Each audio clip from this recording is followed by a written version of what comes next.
नमस्कार भैया बहनों। कल मैंने आपको हिंदी में नया पाठ टिप-टिपुआ पढ़ाया था। कल मैंने आपको यहाँ तक पढ़ाया था कि पोता अपनी दादी से पूछता है, दादी ये टिप-टिपुआ कौन है? तो दादी क्या बोलती है, हाँ बचवा, ना शेरवा के डर ना बगवा के डर, डर त डर टिप-टिपुआ के डर। यानी दादी कहती है ना बाघ का डर ना शेर का डर, डर तो है टिप-टिपुआ का डर। आज मैं आपको इससे आगे का पाठ पढ़ा था। इत्तेफाक से एक बाघ बारिश से बचने के लिए उसी बूढ़ी औरत की झोपड़ी के पीछे बैठा था। बेचारा बाघ बारिश से घबराया हुआ था। बुढ़िया की बात सुनते ही वह और डर गया। बेचारा बाघ बारिश से वैसे ही घबराया हुआ था और बुढ़िया की बात सुनते ही और वह डर गया था। अब यह टिप-टिपुआ कौन सी बला है, यानी मुसीबत, कौन सी मुसीबत है? बाघ सोचता है अब यह टिप-टिपुआ कौन सी बला है, जरूर यह कोई बड़ा जानवर है। तो बाघ ने क्या सोचा, ये कोई बड़ा, मुझसे भी बड़ा कोई जानवर है। यानी बाघ डर गया कि ये टिप-टिपुआ कौन सी बला है और ये शायद कोई मुझसे भी बड़ा जानवर है। तभी तो बुढ़िया शेर बाघ से ज़्यादा टिप-टिपुआ से डरती है। तभी तो बुढ़िया शेर और बाघ को, मतलब मुझे और शेर को छोड़कर किसी और जानवर से डरती है। इसका मतलब टिप-टिपुआ कोई बड़ा जानवर है। इससे पहले कि बाहर आकर वह मुझ पर हमला करे, मुझे ही यहाँ से भाग जाना चाहिए। तो बाघ ने क्या सोचा कि जब टिप-टिपुआ मेरे ऊपर हमला करे, इससे अच्छा मुझे बुढ़िया की झोपड़ी से भाग जाना चाहिए। बाघ ने ऐसा सोचा और झटपट वहां से दुम दबाकर भाग चला। दुम दबाकर यानी बहुत तेजी से भाग गया। बाघ ने ऐसा सोचा और बुढ़िया की झोपड़ी से तेजी से वहां से भाग गया। उसी गांव में एक धोबी रहता था। उसी गांव में एक क्या रहता था? धोबी। धोबी कौन? जो कपड़े धोने वाला होता है।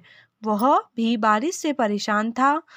आज सुबह से उसका गधा गायब था। उसी गांव में एक क्या रहता था? धोबी रहता था, जो बारिश के कारण परेशान था क्योंकि सुबह से उसका गधा गायब हो गया था। सारा दिन वह बारिश में भीगता रहा और जगह जगह गधे को ढूंढता रहा, लेकिन वह कहीं नहीं मिला। सारा दिन वो परेशान रहा, भीगते रहा बारिश में, लेकिन उसको अपना गधा कहीं नहीं मिला। धोबी की पत्नी बोली, जाकर गांव के पंडित जी से क्यों नहीं पूछते? तो धोबी की बीबी ने क्या कहा धोबी से कि गांव के पंडित से जाकर क्यों नहीं पूछते? आगे पीछे सबके हाल की उन्हें खबर रहती है।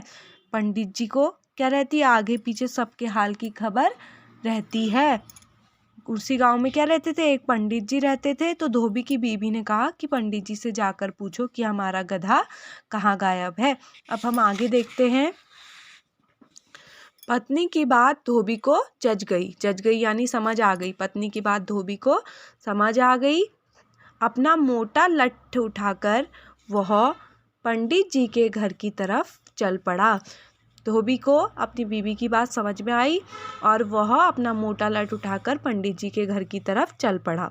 उसने देखा कि पंडित जी घर में जमा बारिश का पानी उलीच उलीच कर फेंक रहे थे। उसने क्या देखा कि पंडित जी हैं वहाँ, क्योंकि गांव में तो क्या होती, बहुत तेज बारिश हो रही थी।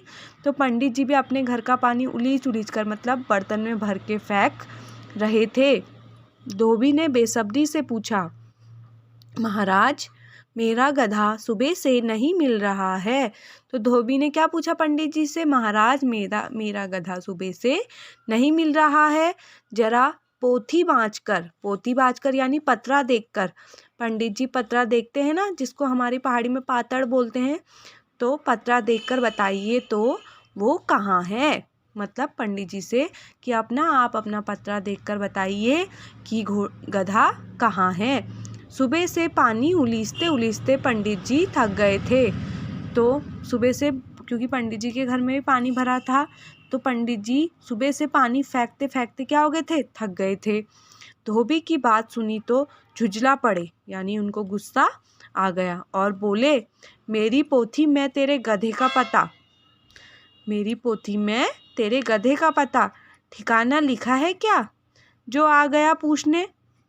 तो पंडित जी को गुस्से में थे, क्योंकि वो तो दिन भर से पानी फेंक रहे थे। तो उनने क्या कहा, मेरी पत्रिका यानी मेरी पत्र में क्या तेरे गधे का पता लिखा है, ठिकाना लिखा है, जो आ गया पूछने। अरे जाकर ढूंढ उसे किसी गड़ई पोखर में, यानी गड़ई पोखर यानी पानी के पास, कहीं उसे जाकर ढूंढ पानी के पास। और पंडित जी लगे फिर पानी उलेचने। फिर पंडित जी अपने उसी काम में लग गए, पानी फेंकने वाले काम में। धोबी वहाँ से चल दिया। धोबी ने क्या करा, वहाँ से चल दिया। चलते चलते वह एक तालाब के पास पहुँचा। धोबी क्या हुआ, चलते चलते एक तालाब के पास पहुँचा। तालाब के किनारे ऊंची ऊंची घास उग रही थी। तालाब के किनारे क्या हो रहा था, ऊंची ऊंची घास उग रही थी। धोबी घास में गधे को ढूंढने लगा। धोबी क्या करने लगा, घास में अपने गधे को ढूंढने लगा। किस्मत का मारा यानी जब कहते हैं ना हमारी किस्मत बेकार, किस्मत का मारा बेचारा बाघ टिपटिपुआ के डर से वहीं घास में छिपा बैठा था।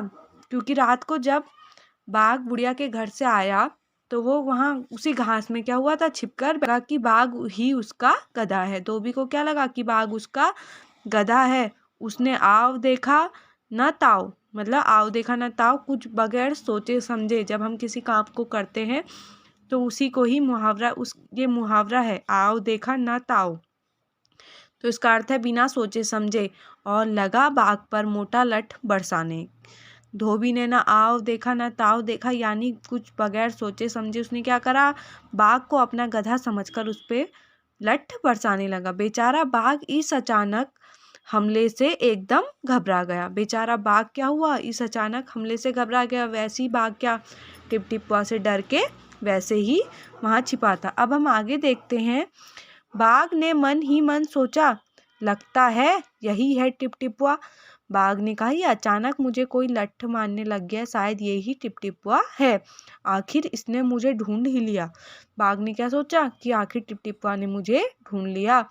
अब अपनी जान बचानी है तो यह जो कहे चुपचाप करते जाओ। बाघ ने कहा, अगर टिपटिपुआ से अपनी जान बचानी है तो जो ये कहता है वो करते रहो।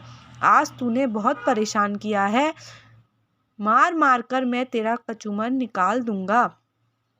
तो धोबी ने बाघ को देखा नहीं, उसने सोचा ये मेरा गधा है।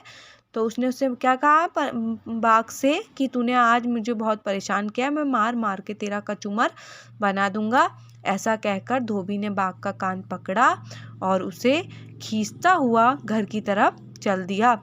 तो धोबी ने क्या करा, बाघ का कान पकड़ा और उसे अपने घर की तरफ ले गया। बाघ बिना चू चपड़ किए, चू चपड़ यानी कुछ भी बोले बिना, बाघ ने कुछ नहीं बोला कि ये भीगी बिल्ली बना धोबी के पीछे चल दिया। भीगी बिल्ली यानी डरा हुआ बनकर वो धोबी के साथ चल दिया।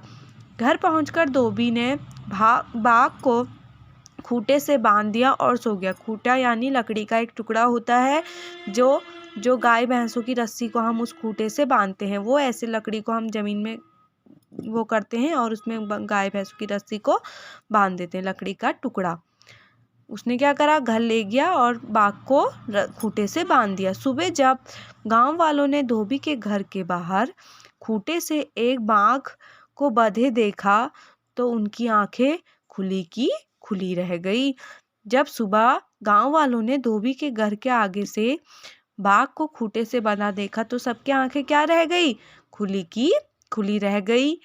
इसीलिए हमें भी सोच समझकर कार्य करना चाहिए। अगर बाघ अम्मा की पूरी कहानी सुन लेता कि टिपटिपुआ कौन था तो वो ऐसे घास के पीछे आकर नहीं छुपता। और धोबी बिना सोचे समझे उसने बाघ को अपना गधा समझ लिया तो वो भी ऐसा नहीं करता। ये कहानी लिखी है गिरिजा रानी अस्थाना ने। भैया बहन भी इस कहानी को पढ़ेंगे और समझेंगे। धन्यवाद।